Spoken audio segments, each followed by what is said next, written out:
Al? Hi there. Gave me a bit of a fray. Thought I was in here alone. I'm Al. I came in here to find you. Well, here I am. I'm sorry, I didn't catch your name. I'm Kathleen. I was hoping you'd know who I am. Funny you should ask. I was just reading an old tablet I found here. Well, trying. My Latin is kinda rusty, but the last entry mentioned someone with the same name. It described an event about 2,000 years ago. Someone with your name appeared in the city out of the shrine of Proserpina. Freed an imprisoned woman named Scintilla, who then murdered her captor, breaking some kind of ancient law. It said the attack caused golden statues to come alive, hunting down everyone in the city and turning them into gold. Did Scintilla get out? Apparently, the only person to survive was Scintilla, while the stranger disappeared in a flash of light. That was me. What? You're saying you were here 2,000 years ago? I'm not sure I understand. When I first arrived here in the present day, I found your corpse. I'm sorry, come again? I still have the note you carved. Let me see that. God, why does this writing look so familiar? Because it's yours. Spent a lifetime in this place going around and around in circles. This is disturbing. But I don't understand how I could have written it. It was written by a different version of you. I changed the past and your fate. I'm not following. I helped Scintilla kill the man who opened the time portal and drew you back in time, preventing it from ever happening. So you're saying, because a man from 2,000 years ago is dead, he never created a time portal, so I never went through it, and that's why I don't remember any of this? Yep. I guess you saved my life then, as well as helping that poor woman to escape. That's a lot to take in. How about we get out of here? Maybe we can escape through the same aqueduct Scintilla used, if we can find it. It's right here in the cistern.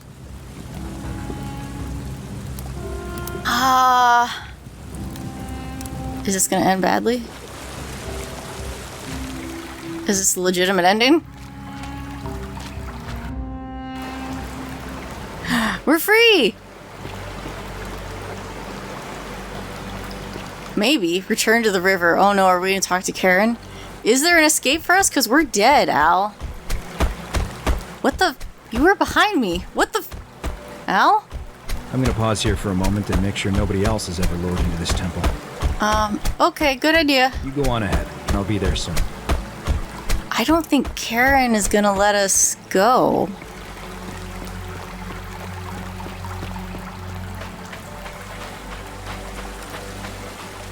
We're still in the underworld, even if we're not in the city.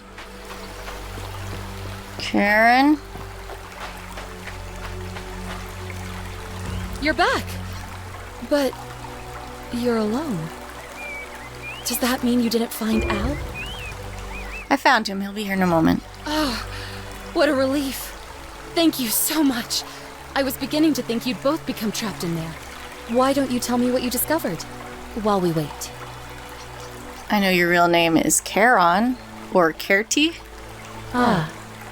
Jesus Christ! I thought you might. Well, now you know. I suppose you have questions. Do you have to have demon glowing eyes? Who are you really? You can just call me Charon, if you like. I am sorry I was not completely honest with you when we first met. I do not enjoy deceiving people. Believe me, I do not. But I have learned, from 5,000 years of experience, that most people find comfort in familiarity, in gradual change, and coming to see the truth in their own time. Do you have to have demon eyes? What truth is that? That you died, of course. Yes. You were dead when I brought you here. Yeah, I know. My role, as the servant of the god of the underworld, has always been to assist the chosen to cross the threshold from the land of the living to the land of the dead. How did I die?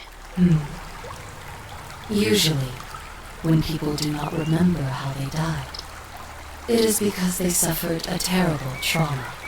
Most souls would rather not remember. Ask yourself honestly, do you really want to know? Yeah. As you wish. You were murdered. You were exploring an old tomb when you discovered a cache of forgotten relics, including 2 silver coins of ancient origin. Unfortunately, as you emerged into daylight, you were set upon by 2 thieves. A nearby hiker saw the scuffle break out and leapt to your aid, trying to help you recover your bounty.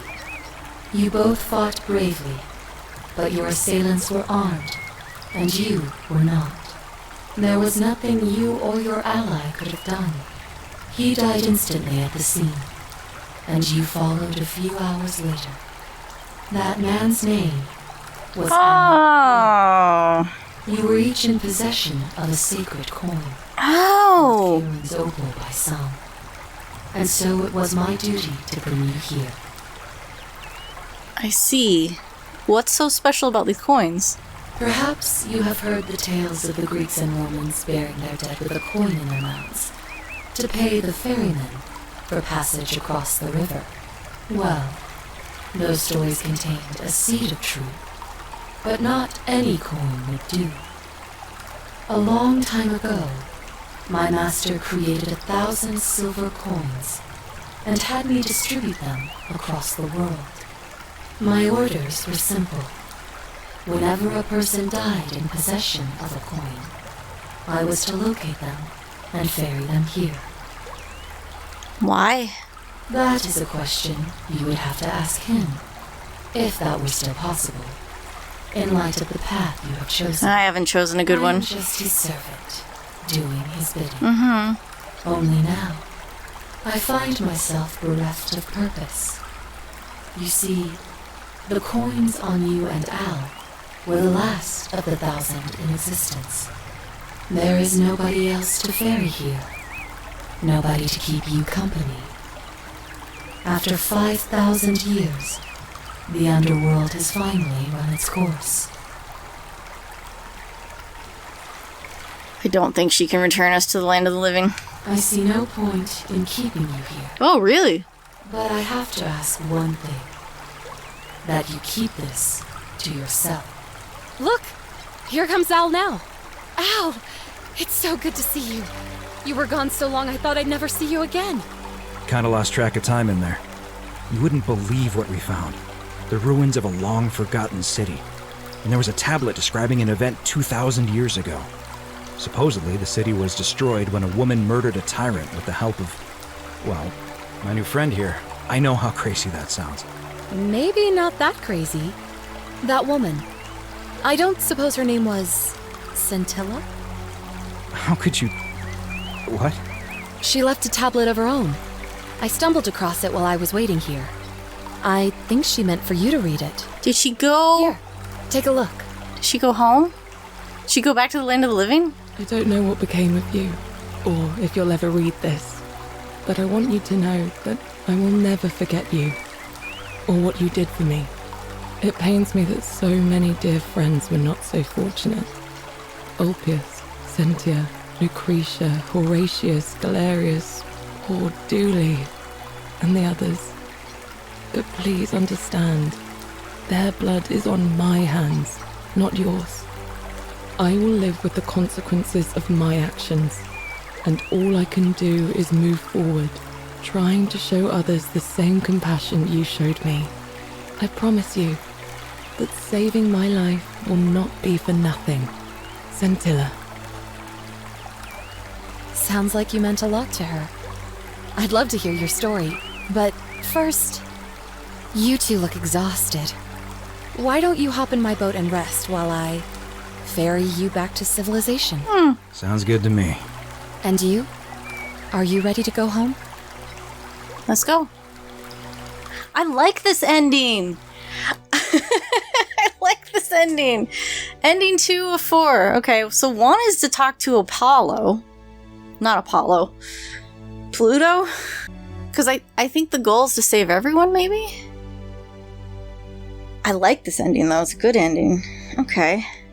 I wonder how we get forever stuck if we just leave. If we just kill Sentius. And then then we're stuck. Like, Al says we can't leave and we can't go back to her. I guess we had to, we had to save one person. At least one person. I'm Centilla. Oh! I found a way out through the gate of Horn. Oh, I wasn't expecting this. Locked. So I told him about it, and instead of helping me escape, he locked me up. He wants to keep us all here forever. Or until we're turned to God. Okay. Where's the way out? Behind me. There's an act. The only problem... Sin. I don't know. I'm done. There won't be... If I let you go, everyone else is gonna die. What? No. You can't just leave me here.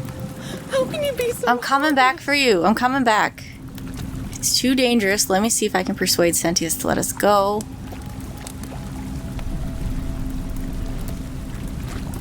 It's no use. You'll never persuade him of anything. I'm telling you, he's a monster. Please. I'm sorry, I need to try. You're making a mistake. I know. I can set back time. I'm sorry. I can change time. I'm not letting you rot here. I promise. Oh, girl. Oh! Okay. I think we've been to the bottom of that. I need to talk to... I'm going to talk to your sister. And I'm going to talk to Ulpius. To say that I found you. Citizen. If I tell Sentia, either she'll get mad at me or she'll immediately go murder her father. Can I tell you where she is? I found her. Maybe you'll murder him. Nope. He's one of the three Karnas. Yeah, I can't tell him. All right. Sentia. Sentia. Oh, I know where your sister is. I know where your sister is. Oh. I can't tell you? What? You should... Huh. Oh, you... What? Really? You should go and speak with her. I guess I should try Yulia and Ulpius. I don't think I can tell them I found her. At least it doesn't seem like it. Don't believe a word they tell you. I know where she is! As you wish, sir. Shalom, friend. Shit! You mean where am I from? But with that...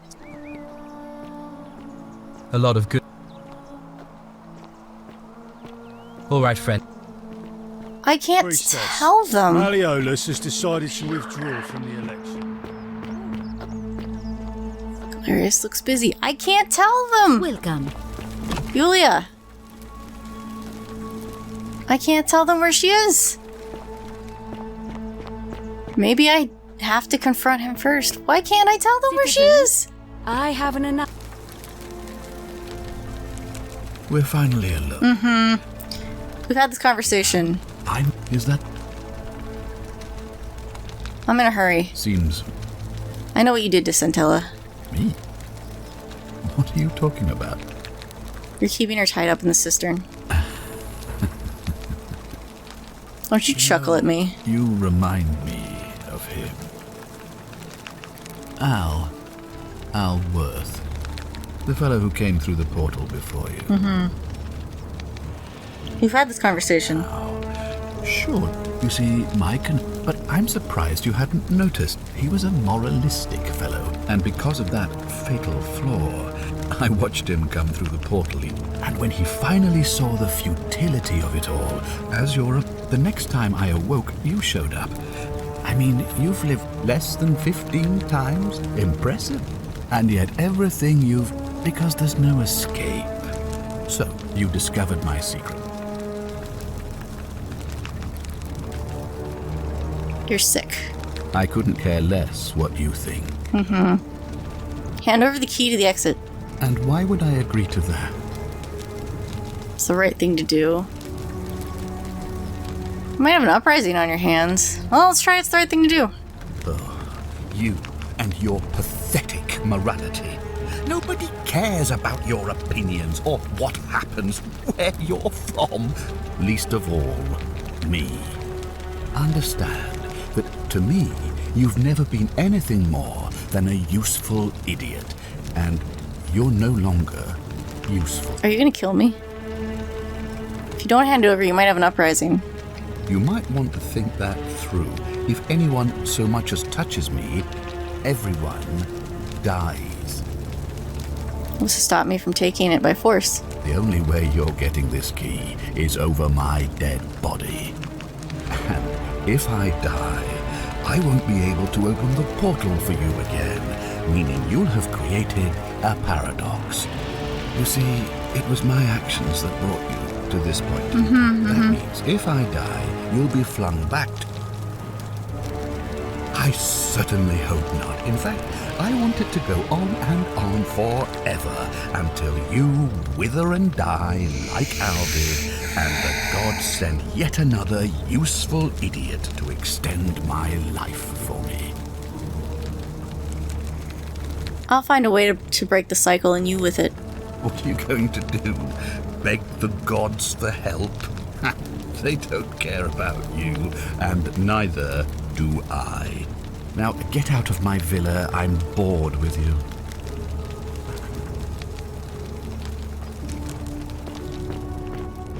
What do I do? Ugh, this place has become a thoroughfare. Why can't I tell you about your dad?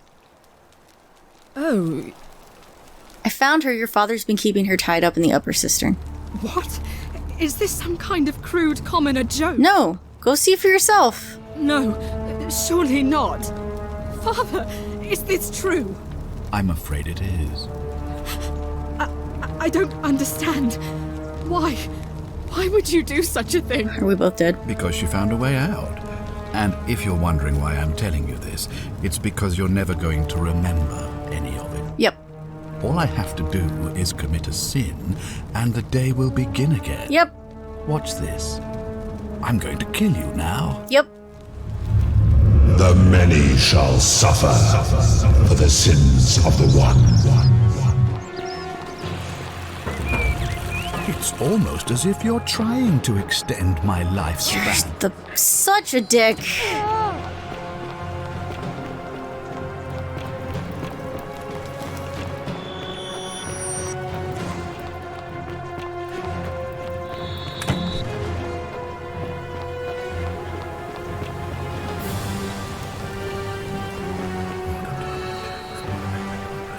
And I can't pick the key off of him because there's nothing to be found. He just disintegrates. No items.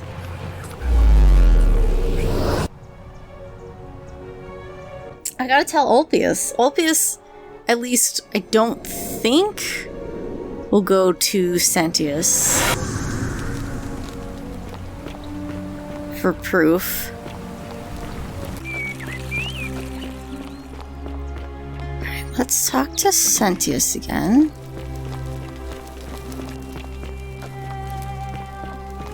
I know where you kept Scintilla. I thought I told you to get out of my... Oh, you can't talk to him again. He won't talk to me at all. I thought I told you to get... He won't talk to us at all. Can I talk to you? What is it, citizen? I can't tell you about Scintilla. All right. I can't tell anyone about Scintilla.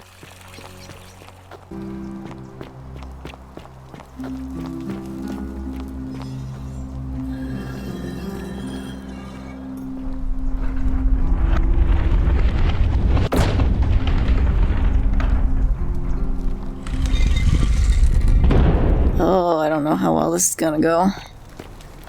Hades, Pluto, whatever your name is.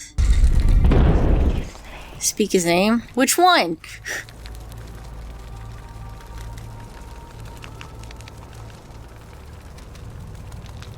Hades, Let's try Nurgle, the fierce one.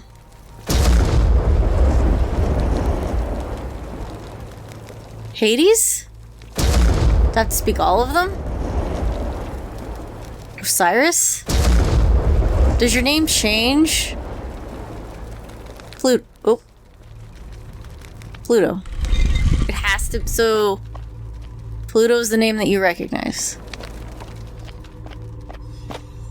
You accept your name changes.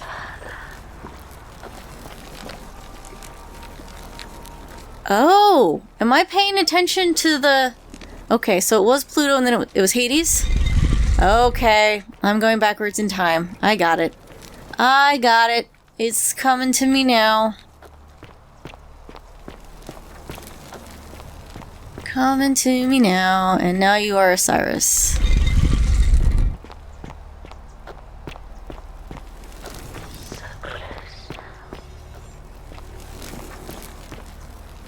And now you're Nurgle.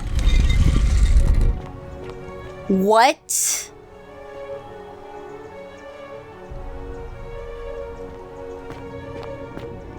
What just happened? What kind of space shit is this? I don't like this. I don't like this. I don't like this. And here you are. Allow me to introduce myself. As you have already gathered, I've been known by many names. You have. Nurgle to the Sumerians, Osiris to the Egyptians, Hades to the Greeks, and Pluto to the Romans. But the one constant through it all has been my title, God of the Underworld. Mm-hmm. And I've been watching you with curiosity, mortal, ever since your arrival. You are unlike the others, aren't you? And what is more, you carry a weapon that was never intended for mortals to wield, and you do it so brazenly. But there will be time for your reckoning later. First, as a reward for undoing the desecration of my obelisk, I will allow you to satisfy your curiosity. Ask what you will. Okay. What's your story? My story is many thousands of years long. You will need to be more specific. What do you wish to know? You're a god? It is a matter of perspective. God is a label I was given by you mortals, not one I gave myself. Your ancestors revered me because to them, my knowledge and technology made me incomprehensibly powerful. I see. Just as you might seem so to an insect. But despite all that, there are rules even I must obey. Fair enough. Why do you look and sound like a man? My kin and I all adopted this form long ago, so that we might better understand and communicate with your kind. In time, we grew fond of the sensory delights it affords. Desire, joy, ecstasy, even rage and sorrow, while an acquired taste can be addictive. Understood. May I see your true form? No. Long ago, I swore to Persephone that I would remain in this form for as long as we remained among your kind. I must honor that. And who's the woman on your left? This is my beloved. Can I see? Like me, she has been known by many. Wow. Ereshkigal to the Sumerians, Isis to the Egyptians, Persephone to the Greeks, and Proserpina to the Romans. Or perhaps you might know her as the goddess of springtime, the cycle of life and renewal.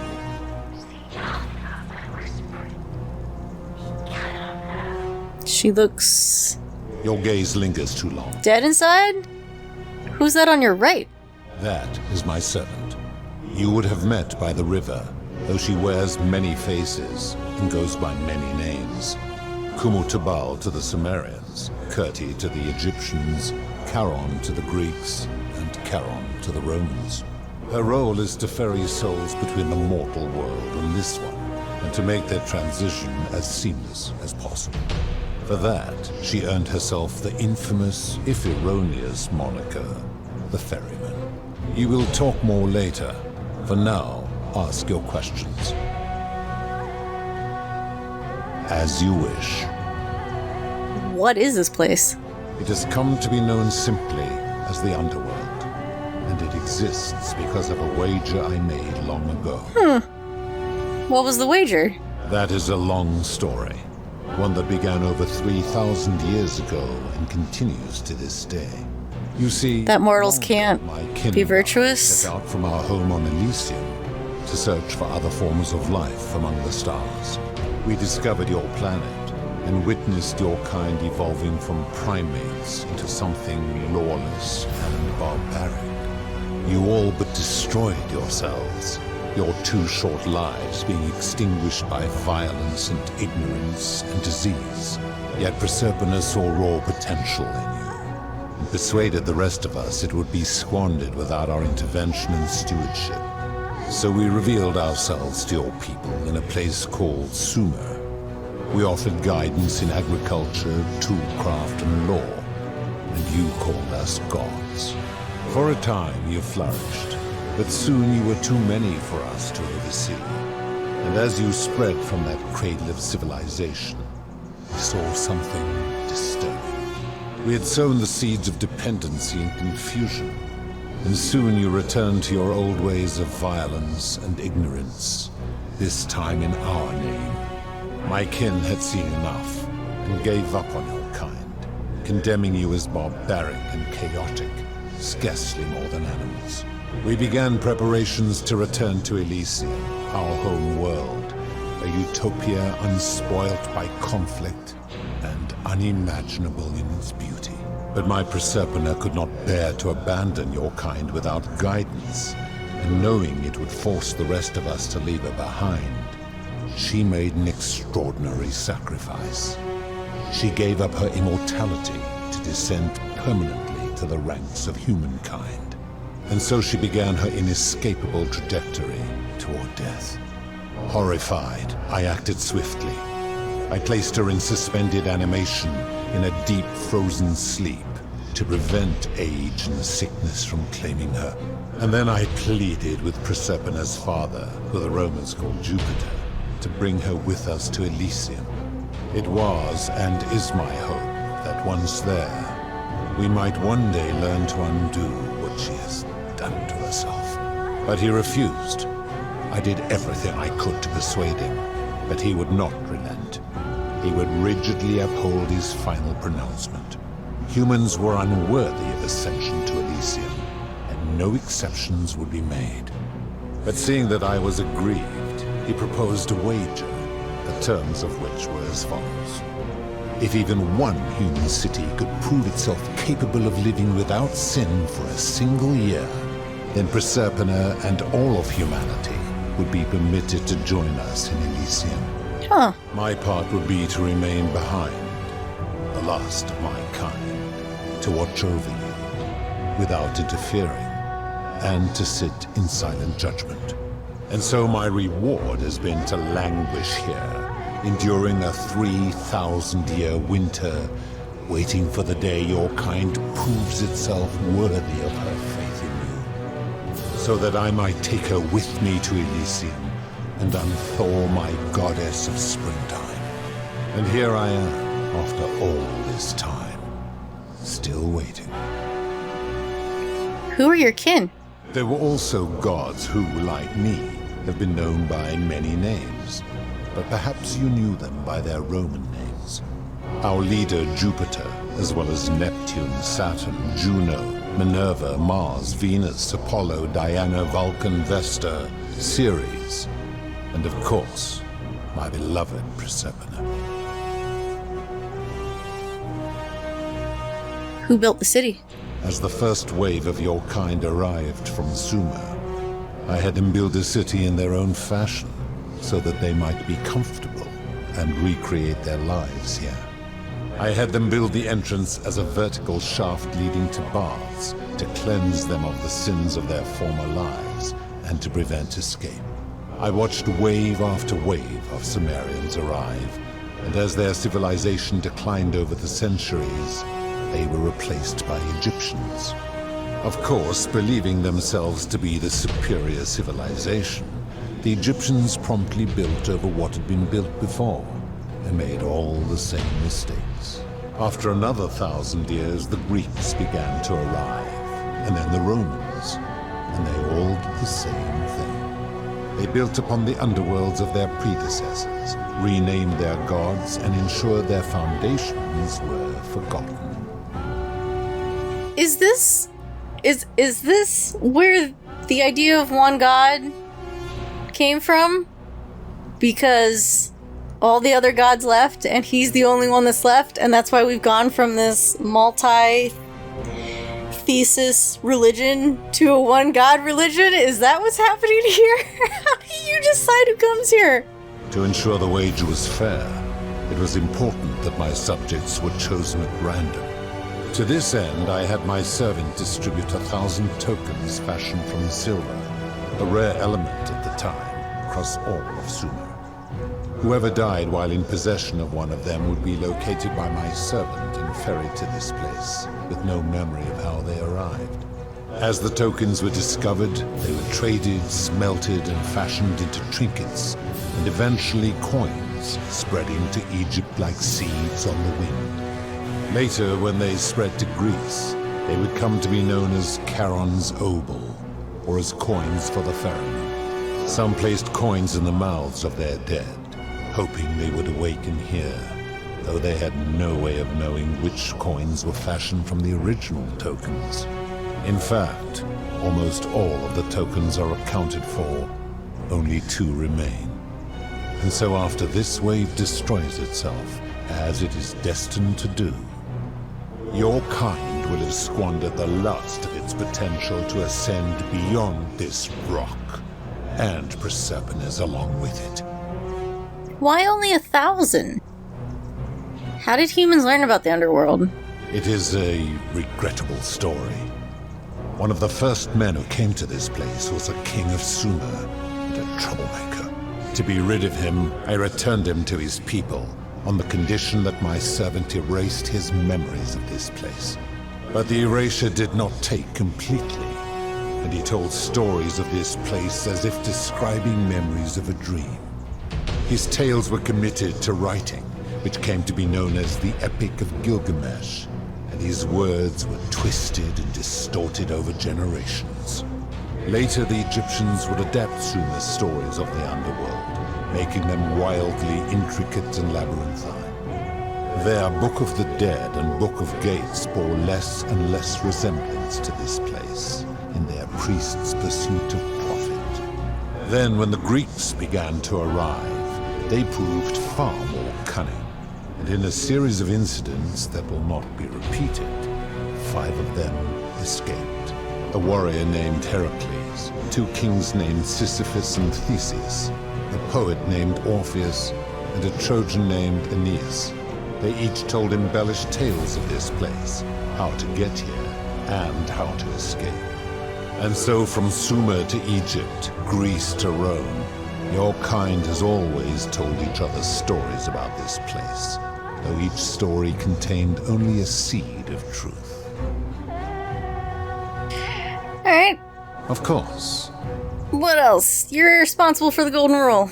That is merely the name your people have given to it, but yes, it is my doing. Why turn people into gold? That is a story dating back to the very first wave. After the Sumerians finished building their city, the self-declared ruler threw a banquet to celebrate. Now this man was unmarried, and many women were vying to become his wife, a prestigious position of power and influence in a new world. Of all the women, 2 were particularly ambitious. Both were beautiful, and both arrived at the banquet wearing eye-catching dresses and painted faces, their hair woven in elaborate fashion. The first woman, recognizing that she would require an advantage to win the ruler's affection, draped herself in jewelry, ornate necklaces, bracelets, and rings fashioned from gold. Seeing this ostentatious display, the second woman grew envious, for she had no such jewelry at her disposal. She prayed aloud to any gods that would listen to cover her in gold, and when her prayer went unanswered, she took matters into her own hands. And killed the other one. While the others indulged at the banquet, The second woman summoned the first for a discussion in a quiet place. She checked that nobody was watching and pushed her rival from the top of the ziggurat where she broke her neck on the rocks below. But I was watching, and I decided to answer her prayer. Got it. I took the golden bow left behind by Diana, and I shot that woman in the heart, covering her from head to toe in a layer of molten gold. And I left her to stand there, that she might serve as a grim reminder of what befalls those who sin in my domain. But that was not enough, for the entire city was tainted by her sin, and the wager could no longer be won. So I had no choice but to wipe the slate clean. I gilded them all to make way for a new wave, and began the wager again. And to this day, each of them, and all who came after, line the halls of this city, inanimate but conscious, suspended in time with only their sight and hearing preserved, so they may bear witness to and lament the folly of your kind for eternity, as silent golden sentinels. So he says, one person destroys the whole wager.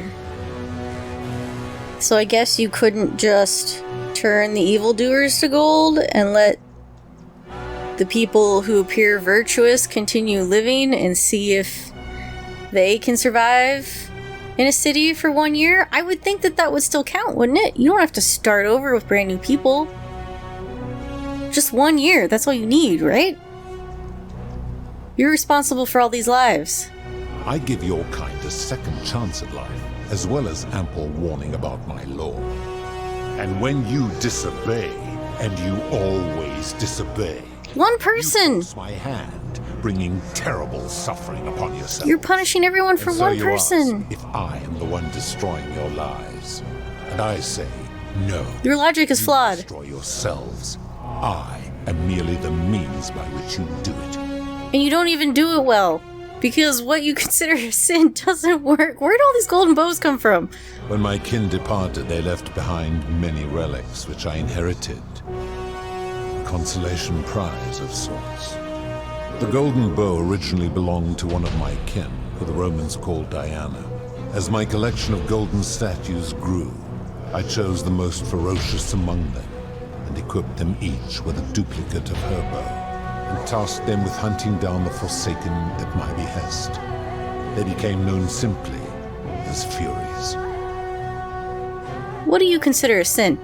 I've always considered that the cornerstone of morality is the ability to determine right from wrong on one's own. No attempt to lay out rules like your Code of Hammurabi or your 12 Tables of the Roman Republic can ever cover all possible scenarios. This should come as no surprise to you, since the core principle has been expressed in many forms by many of your civilizations. The Egyptians made a rudimentary attempt with do to the doer to make him do. The Greeks refined it with avoid doing what you would blame others for doing. The Roman Stoics added, treat your inferior as you would wish your superior to treat you. Even the so-called cultists hiding among you often say, do unto others as you would have them do unto you. Yeah.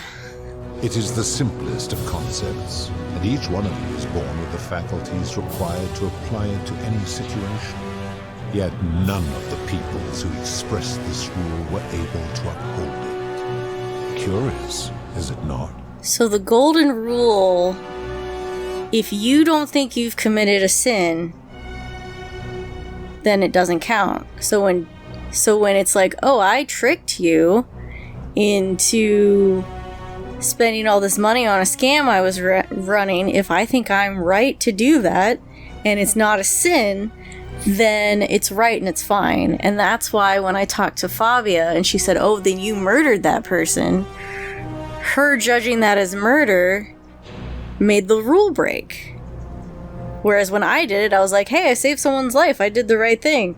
And then when she's like, oh, I'll keep my mouth shut, then she's fine with it. So it's up to you and what you determine is right or wrong. He has been upholding it. It's not that easy to apply. For you, perhaps. How do you know when people sin? I'm able to commune with all of the statues in the city. Their ears are my ears, and their eyes are my eyes. Is Proserpina connected to the statues in the same way? If she was still conscious, I suppose she could, but she's not. Why do you ask?